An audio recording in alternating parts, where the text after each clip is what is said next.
भारत माता की इनकलाब वंदे।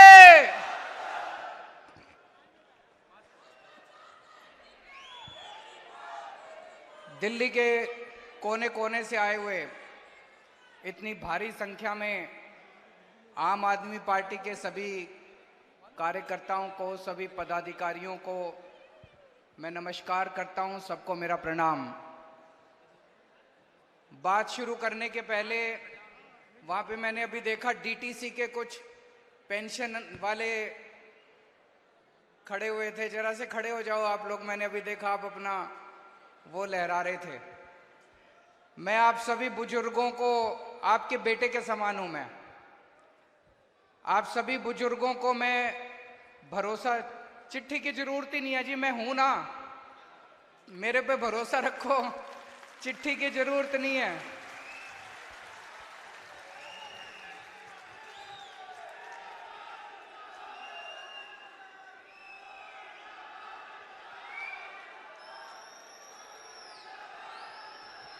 आपकी जानकारी के लिए बता दूं, हमारी पहले 2 मिनट में पेंशन वालों की बात पूरी कर लूं, फिर अपनी बात पे आएंगे।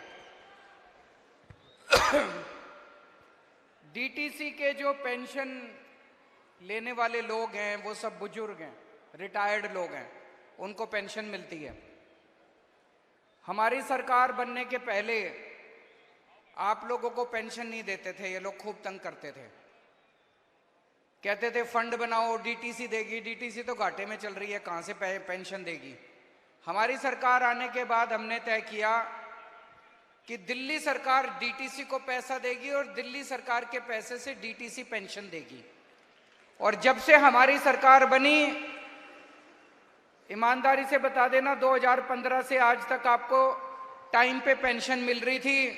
पिछले 1 साल से तकलीफ होनी शुरू हुई है कि नहीं है? पिछले 1 साल से इन्होंने तकलीफ करनी चालू की है। पर अभी अभी मैंने ट्रांसपोर्ट मिनिस्टर से भी बात करी, फाइनेंस मिनिस्टर से भी बात करी। इसके ऊपर मैं लगा हुआ हूं, थोड़े दिन और दे दो, आपकी पुरानी सारी 3 महीने की पेंशन बकाया है ना, ये 3 महीने की भी मिल जाएगी। आगे से टाइम पे दिलवाया करेंगे।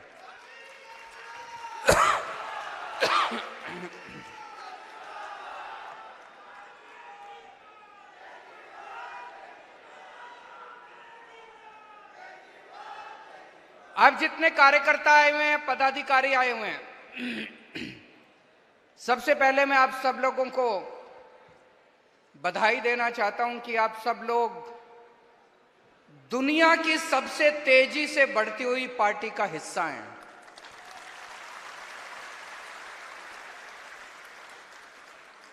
देश नहीं, दुनिया,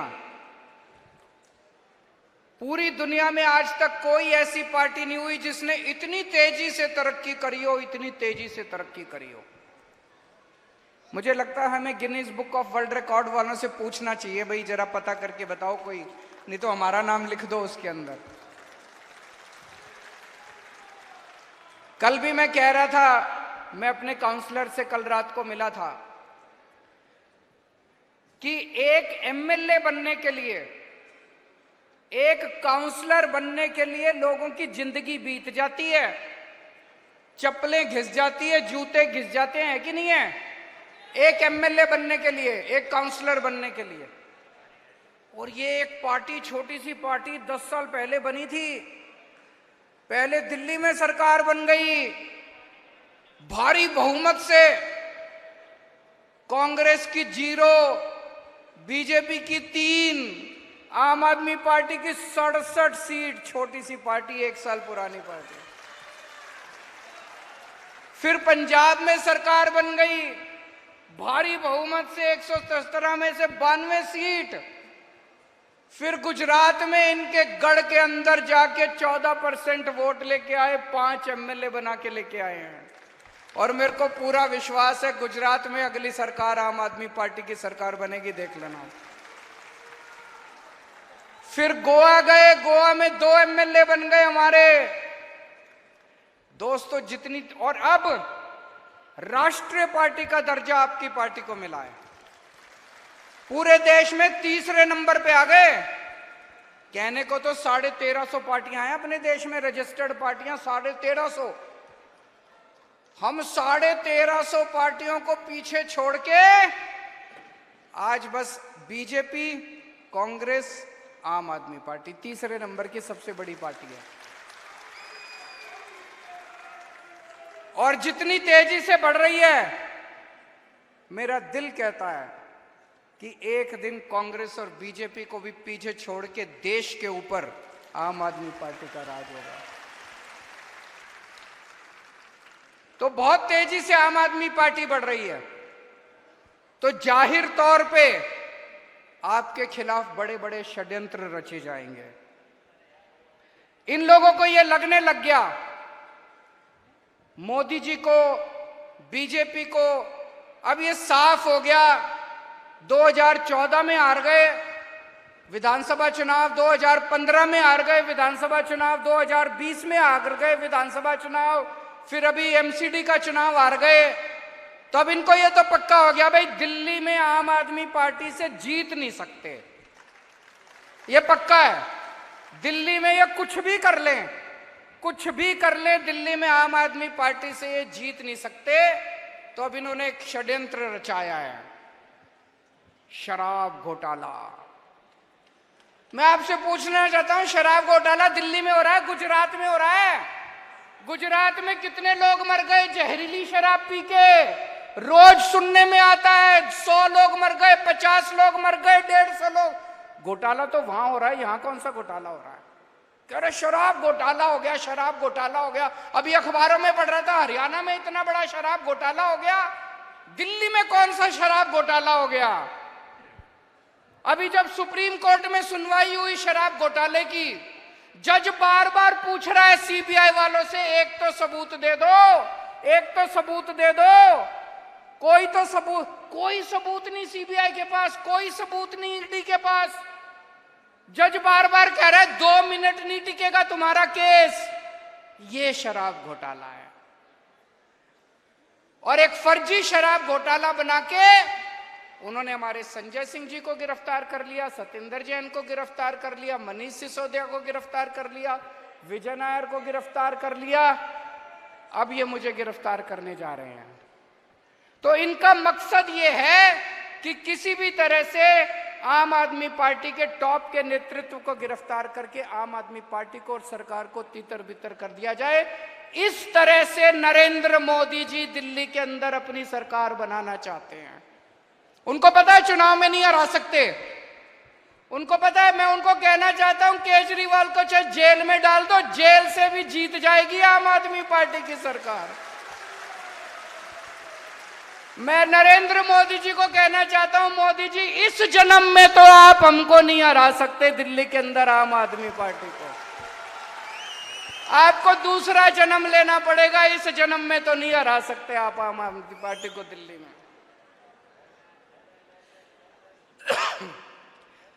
इसका सबसे बड़ा कारण क्या है? ये हमें काम में लोग हमारे को क्यों वोट दे रहे हैं, दिल्ली के लोग हमको क्यों वोट दे रहे हैं, पंजाब के लोग हमको क्यों वोट दे रहे हैं, गुजरात के लोग हमको क्यों वोट देने लग गए? केवल काम की वजह से। हम काम करते हैं, जो काम हम करते हैं वो जनता ने आज तक 75 साल में देखा नहीं था।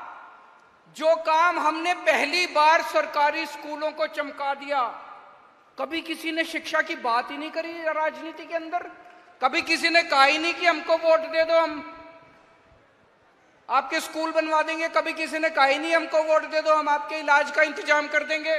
स्कूल, अस्पताल, बिजली, पानी, सड़कें, बुजुर्गों की तीर्थ यात्रा, इस तरह का काम कभी किसी ने नहीं देखा था। तो काम में तो ये हमको हरा नहीं सकते। एक भी राज्य नहीं है जहां पे चाहे कांग्रेस हो चाहे बीजेपी हो जिसने हमारे जैसा काम करके दिखाया हो। तो काम में ये हमको हरा नहीं सकते, इसलिए उन्होंने ये पूरा षड्यंत्र रचाया। आपने कभी सोचा कि इतनी तेजी से आम आदमी पार्टी क्यों बढ़ रही है? काम तो कर ही रहे हैं, लेकिन हमारा जो वैल्यू सिस्टम है, आम आदमी पार्टी सच्चाई के रास्ते पे चलती है, ईमानदारी के रास्ते पे चलती है, देशभक्ति के रास्ते पे चलती है। आम आदमी पार्टी इंसानियत के रास्ते पे चलती है। ये हमारा जो वैल्यू सिस्टम है, इसकी वजह से हम इतने अच्छे काम कर रहे हैं और इसकी वजह से आम आदमी पार्टी आगे बढ़ रही है। आज हमारे 4 नेता जेल के अंदर हैं। मनीष सिसोदिया 9 महीने से जेल के अंदर हैं। उनकी धर्मपत्नी को बहुत सीवियर बीमारी है। एक ऐसा शख्स जिसने देश की स्कूल की शिक्षा बदल के रख दी, शिक्षा के अंदर क्रांति लेके आया, उसको इन्होंने जेल में डाल रखा है। सतेंद्र जैन 1 साल जेल के अंदर काट के आए, अभी मेडिकल बेल के ऊपर है। एक ऐसा शख्स जिसने सबका इलाज मुफ्त कर दिया, सबकी बिजली मुफ्त कर दी, वो 1 साल से जेल के अंदर है। उन लोगों ने बहुत बड़ी कुर्बानी करी है, हमारे नेताओं ने बहुत बड़ी कुर्बानी करी है। ये सब नेता, आम आदमी पार्टी के नेता, आप सब लोगों के लिए प्रेरणा स्रोत हैं। उनसे हमें प्रेरणा लेनी है। कभी दिल कमजोर हो जाए, कभी मन में कमजोरी आए, अपने सामने इन सारे आम आदमी पार्टी के नेताओं को रख लेना, जो आज भगत सिंह के रास्ते पे चल के जेल की सलाखों के पीछे देश के लिए लड़ रहे हैं।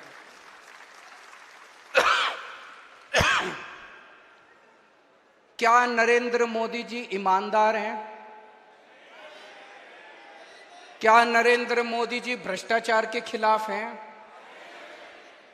मैं इनका एक भाषण सुन रहा था मोदी जी का, 27 जून को भोपाल में एक रैली में प्रधानमंत्री जी ने कहा कि एनसीपी बहुत ही भ्रष्ट पार्टी है, एनसीपी के नेता बहुत ही भ्रष्ट हैं, 70,000 करोड़ रुपए का घोटाला कर दिया। और कुछ दिन के बाद जिन नेताओं को इन्होंने भ्रष्ट बोला, वो बीजेपी में आ गए और उन्होंने उसको उप मुख्यमंत्री बना दिया महाराष्ट्र का। ये नरेंद्र मोदी की ईमानदारी है।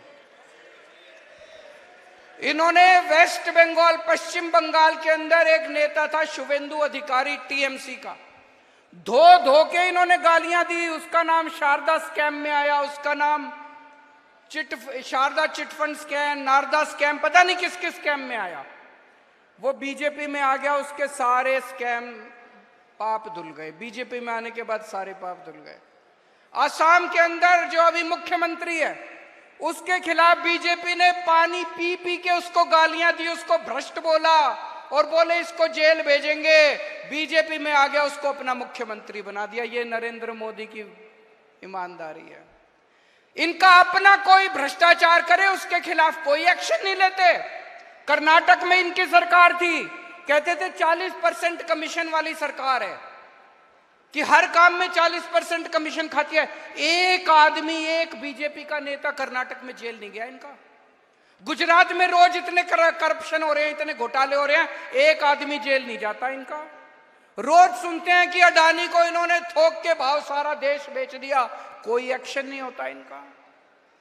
तो इनका क्या मकसद है? केवल और केवल सीबीआई और ईडी को इस्तेमाल करके दूसरी पार्टियों के नेताओं को तोड़ के अपनी पार्टी के अंदर लाना। कोई ईमानदार नहीं है नरेंद्र मोदी, कोई भ्रष्टाचार के खिलाफ जंग नहीं छेड़ रहे हैं। दूसरी पार्टियों का केवल सत्ता की लड़ाई है, दूसरी पार्टी के। आज अगर मनीष सिसोदिया आम आदमी पार्टी छोड़ के बीजेपी में चले जाएं, भाई साहब 24 घंटे के अंदर बाहर आ जाएंगे वो। आज अगर संजय सिंह पार्टी छोड़ के बीजेपी में चले जाएं, 24 घंटे के बाहर आ जाएंगे। ये नरेंद्र मोदी की बेईमानदारी है, ये उसके भ्रष्टाचार की। अब प्रधानमंत्री जी को यह लगने लगा है कि मैं लोकसभा चुनाव हार रहा हूं। पूरे देश के अंदर बेरोजगारी, महंगाई, भ्रष्टाचार, लोग बहुत दुखी हो चुके हैं। घर का खर्चा नहीं चल रहा। कब तक जुमलेबाजी से घर का खर्च, कब तक परिवार चलेगा? अब लोग बहुत दुखी हो चुके हैं। तो अब प्रधानमंत्री जी ने एक नया वो बनाया है कि जितने रीजनल पार्टी के नेता हैं, सब नेताओं को पकड़ पकड़ के जेल में डाल दो। जब रीजनल पार्टी का नेता जेल में जाएगा, चुनाव के पहले उनकी पार्टी के लिए कैंपेनिंग करने वाला कोई नहीं बचेगा और वहां पे बीजेपी स्वीप कर जाएगी चुनाव। तो केवल मेरा नहीं, इन्होंने मेरे को तो जेल में भेजने का प्लान कराई है कि केजरीवाल को जेल में भेज देते हैं। आम आदमी पार्टी चुनाव कैसे करेगी, केजरीवाल प्रचार कैसे करेगा? ममता बनर्जी को प्लान बना रखा है, ममता बनर्जी को जेल में भेज देते हैं, पश्चिम बंगाल में बीजेपी स्वीप कर जाएगी। तेजस्वी यादव का प्लान बना रखा है, तेजस्वी यादव को जेल भेज देते हैं, बिहार में स्वीप कर जाएंगे। हेमंत सोरेन को जेल भेजने का प्लान बना रखा है, हेमंत सोरेन को जेल भेज देते हैं, वहां पे स्वीप कर जाएंगे। अरे मोदी जी शर्म कर लो, ऐसे चुनाव जीतोगे आप, ऐसे चुनाव जीतोगे आप। एक बारी मैं उनको चैलेंज करता हूं, एक बार इन सबको जेल भेज के देखो, बीजेपी का पत्ता साफ ना हो जाए पूरे देश के अंदर।